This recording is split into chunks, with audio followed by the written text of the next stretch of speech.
Ah oui, c'est beau. Très beau. Ah, c'est bien, hein, c'est marrant parce que j'ai... il y a l'édition coréenne d'un de mes livres. Il y a la main, comme ça, je sais pas si vous n'avez pas vu là. Ça c'est le premier numéro, c'est ça là. D'accord, ok. Voilà.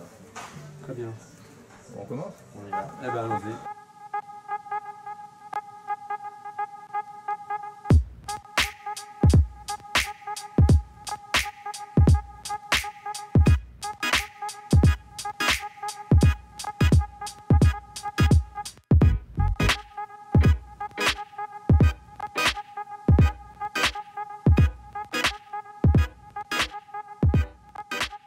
En fait, à chaque fois que je commence un livre, j'aime bien le mot livre. Donc chaque fois que je commence un livre, je m'interroge. Alors parfois c'est confortable, c'est-à-dire que ça a été très confortable avec le troisième et le quatrième volet du cycle de Marie, parce que j'avais compris en faisant le deuxième que je pouvais à la fois écrire un livre qui était autonome et qui s'inscrivait dans un cycle plus large. Et donc ça, je l'ai très bien compris. Donc c'était une période qui a duré quasiment 7-8 ans, qui était très confortable. Je savais où j'allais. C'était un roman qui était autonome et qui s'inscrivait dans un cycle plus large. Après, j'ai pris la décision qui était difficile et même un peu douloureuse de dire le cycle de Marie se termine, donc avec nous. Et donc là, je me suis retrouvé assez désœuvré. Je ne savais pas justement ce que j'allais faire. Et je pense que ce que j'envisageais de faire, c'était plutôt un essai qui serait dans la continuité de l'urgence et la patience. Et cet essai, je l'aurais appelé le fatal et le fortuit.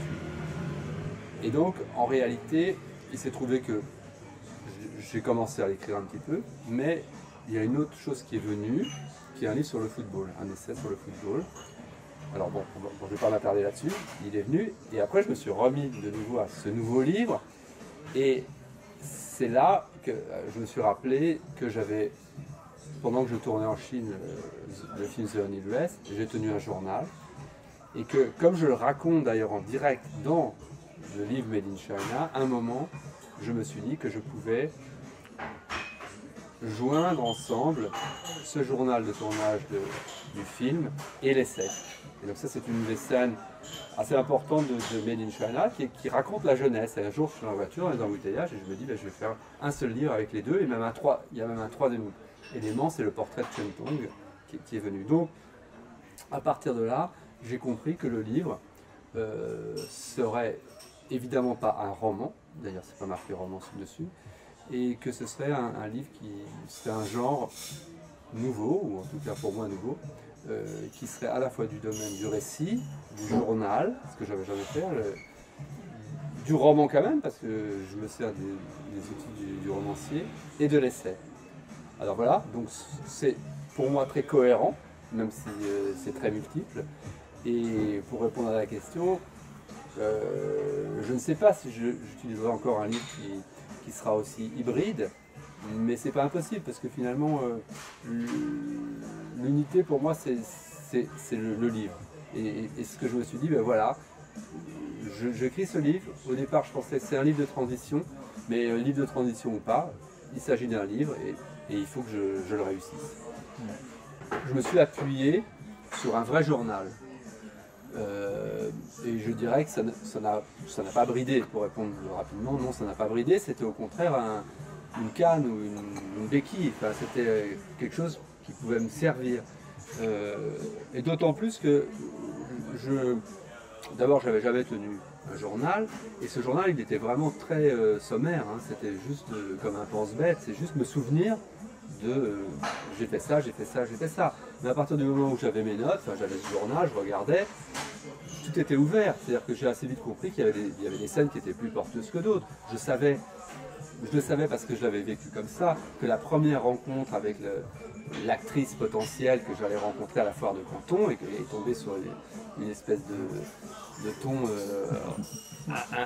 impossible, enfin un truc, une nana indescriptible, bon, je l'avais vécu et je savais que c'est quelque chose que je pouvais rendre avec le suspense et en plus de le jouer un peu sérieux en disant ben, c'est le moment, je vais rencontrer l'actrice, un peu d'émotion et puis je préparais le terrain parce que je savais sur qui j'allais tomber, donc là-dessus j'ai senti que... Donc voilà, et puis d'autres scènes, des choses que j'avais vécues, que j'ai même racontées et que finalement j'ai soit supprimé avant même de l'écrire, ou soit supprimé après l'avoir écrit. J'ai par exemple décrit très longuement un marché au tissu, où j'avais fait des repérages le premier jour, et donc j'ai suivi l'ordre, c'est-à-dire le premier jour, ce qu'on a fait après le déjeuner, c'est visiter un grand marché au tissu de Guangzhou, où il y avait un espace d'exposition, où les mannequins défilaient, mais le truc était fermé, donc finalement on ne l'a pas vu, mais moi j'avais travaillé pendant quelques jours à décrire ce marché.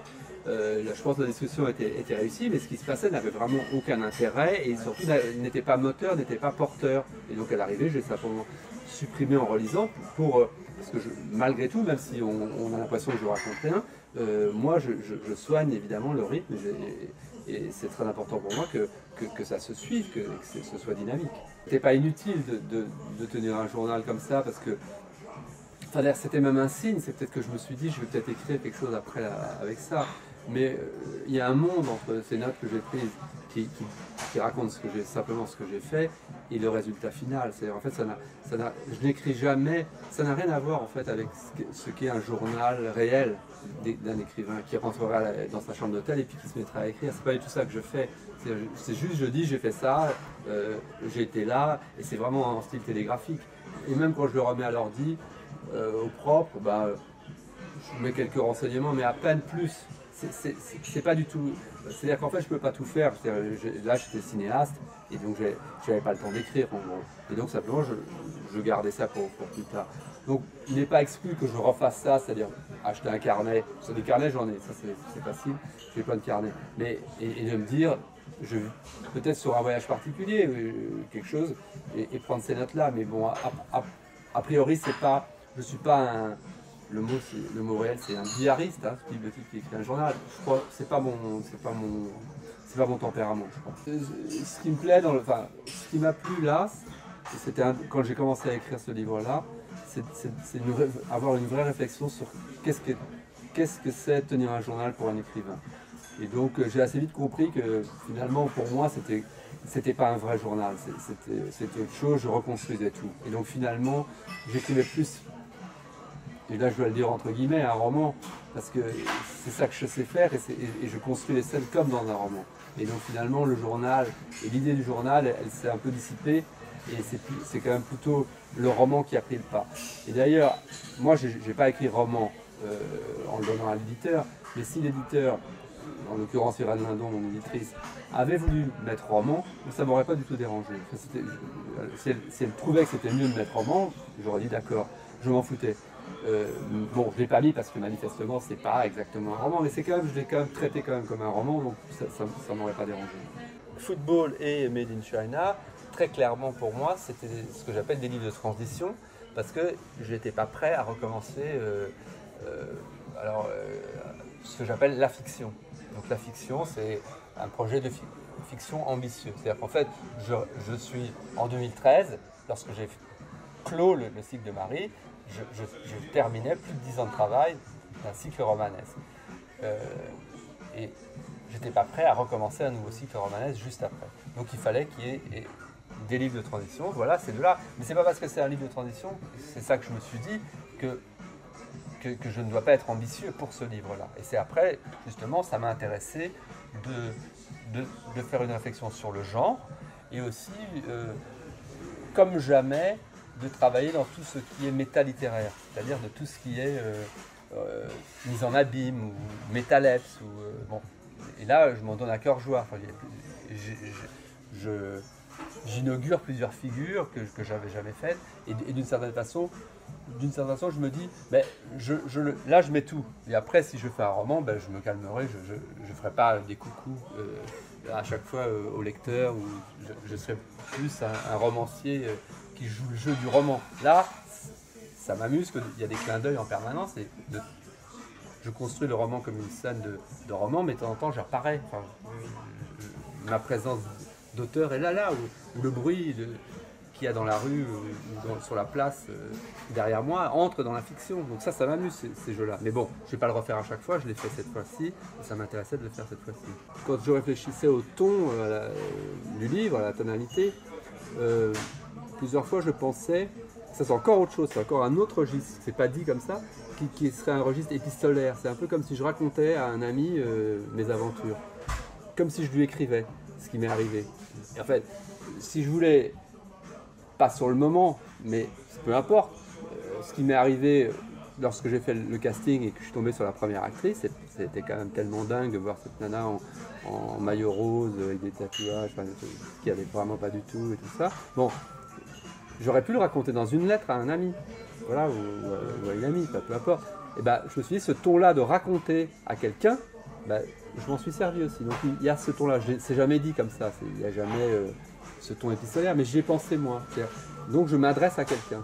Et donc c'est pour ça que dans certaines parenthèses, je peux très bien dire explicitement que je m'adresse au lecteur. Ben, les registres de vocabulaire à la fois parfois très savants, très précis, et en même temps à d'autres moments très familiers, ou qui créent une complicité normalement. Le LOL, en effet, le LOL, ben, pour moi, c'est vrai, il crée une complicité. Enfin, normalement, le lecteur, il doit dire tiens, c'est marrant qu'il emploie LOL, ça crée quelque chose. Enfin, c'est quelque chose qui est surprenant. Parlé, hein. Voilà. Et même, on a beaucoup parlé aussi avec mon éditeur qui m'a dit LOL, point d'interrogation, c'est quoi?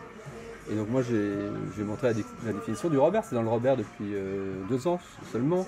Et donc c'est pas complètement dans le langage littéraire, ça rentre pas complètement. Et moi, ça m'intéressait ça crée une sorte de petite lézarde, quoi. Ouais. C'est vrai que je joue dans la confusion. Je suis, comment dirais-je, normalement, c'est moi, parce que c'est annoncé dès la première ligne, cher Jean-Philippe. Et donc le narrateur, si on veut, porte mon nom et fait exactement ce que j'ai fait. Donc en gros, il n'y a pas beaucoup de différence entre l'écrivain et le narrateur. Voilà, il n'y a pas beaucoup de différence. Mais moi-même, comme écrivain, je fais semblant que c'est un narrateur. Et donc ça me permet plus de richesse. Je peux plus jouer avec ça. Même si, dans l'ensemble, c'est quand même très largement inspiré de ce que j'ai réellement vécu. Mais c'est là où j'ai une liberté, c'est que j'ai cette possibilité d'invention. Et par exemple, il y a un moment où pour moi c'était très manifeste, j'avais un problème avec j'ai d'ailleurs souvent un problème avec le féminin en français, parce que le français est assez mal foutu, contrairement à l'allemand, où les mots n'ont pas de féminin.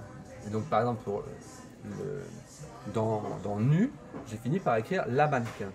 J'ai écrit la mannequin, même si au départ j'avais écrit le mannequin, parce que l'usage, on emploie plutôt le masculin, même si c'est une femme c'est le mannequin. Mais si on dit le mannequin et qu'on met un point, il faut dire il. Sinon grammaticalement ça va pas. Ouais. Et donc moi ça me gonflait de dire il, alors que je savais bien que c'était une top modèle recouverte de miel. Donc ça m'emmerdait de dire il et de l'accorder au masculin.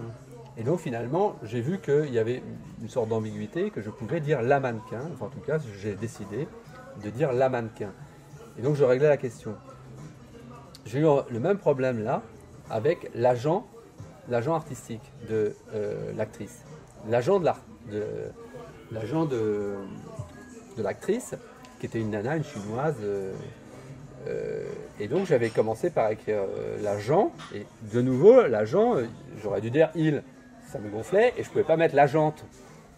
La jante, ça ne marchait pas. Et donc j'ai dit, ben, je vais l'appeler Shirley. Alors ça ne s'appelait pas du tout Shirley, il n'y a jamais personne qui l'a appelé Shirley. Ça c'est purement un truc de romancier.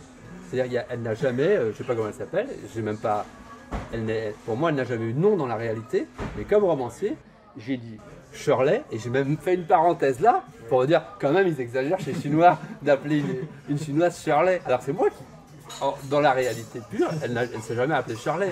Je dis qu'elle s'appelle Shirley et en plus je me moque du fait qu'elle s'appelle Shirley. La tentation de mettre des vidéos dans les livres, de la musique et de faire des objets un peu hybrides avec vidéo, musique, lien, hypertexte et tout ça, finalement ça m'a pas spécialement intéressé et j'ai continué à cloisonner. Donc le mot pour moi important c'est je cloisonne. Certes, je fais tout, mais je ne mets pas tout en même temps. C'est-à-dire que je continue à faire des livres très littéraires, et par exemple le défi de Made in China, même s'il y a une réflexion sur les nouvelles technologies, même si c'est très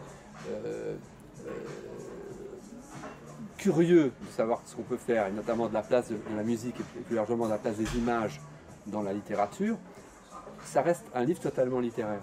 Et d'ailleurs, il n'y a pas une image, il y a juste l'espèce d'icône play qui renvoie, mais qui est comme un signe de ponctuation ou un logo. Enfin bon. Et donc pour moi, l'important c'est ça, c'est de cloisonner, c'est de continuer à faire des livres qui soient totalement littéraires.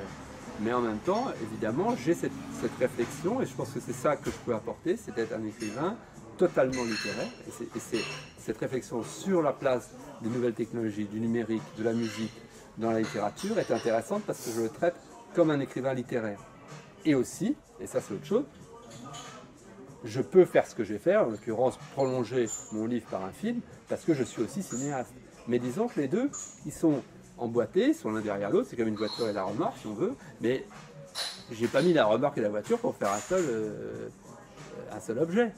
La remorque elle est derrière. Bon, alors, en même temps c'est vrai, je sais faire des voitures, c'est le livre, je sais faire des remorques, c'est le film si on peut dire, mais je ne fais pas un truc qui est à la fois une remorque et une voiture. Et c'est d'ailleurs ça, cette question-là, d'essayer de faire des livres qui seraient à la fois littéraires et plein d'hypertextes et de vidéos et de musique, ça a été abandonné par les écrivains d'une certaine façon. Et d'ailleurs, c'est ça qui est assez étonnant, la plupart des liseuses ne lisent pas la vidéo. Donc les liseuses qu'on achète pour lire les livres numériques sont purement littéraires aussi d'une certaine façon. Ce serait trop lourd de charger les fichiers, d'aller chercher les fichiers avec de la vidéo. Les fichiers avec de la vidéo sont très lourds. Donc voilà, moi ma réflexion, elle est autre, mais en même temps ça m'intéressait justement quand même j'écris aujourd'hui, je publie là en 2017, et la question que je pose à la fin du livre, je pense qu'elle est quand même intéressante, mais je la pose de façon littéraire. En fait, il y a quand même une chose que je pose assez clairement, c'est le livre comme une boîte close. Et que cette boîte close, en fait, il y a quand même, de ma part, le fantasme de l'ouvrir. Et donc, il y a la première fois, avec le bruit extérieur de la réalité autour de moi écrivant qui entre dans la fiction. Là, je fais rentrer du bruit du monde dans la boîte, d'une certaine façon. Et deuxièmement, c'est que mon livre clos comme ça, je sors de la boîte avec le film. Enfin, je vais vers l'extérieur. Donc voilà, il y a quand même ce fantasme, je l'accomplis. Et donc ça, d'un point de vue, c'est intéressant si on est... Il y a de quoi faire un petit mémoire là-dessus, sur la métalèpse, sur les frontières entre la fiction et le réel, enfin, etc.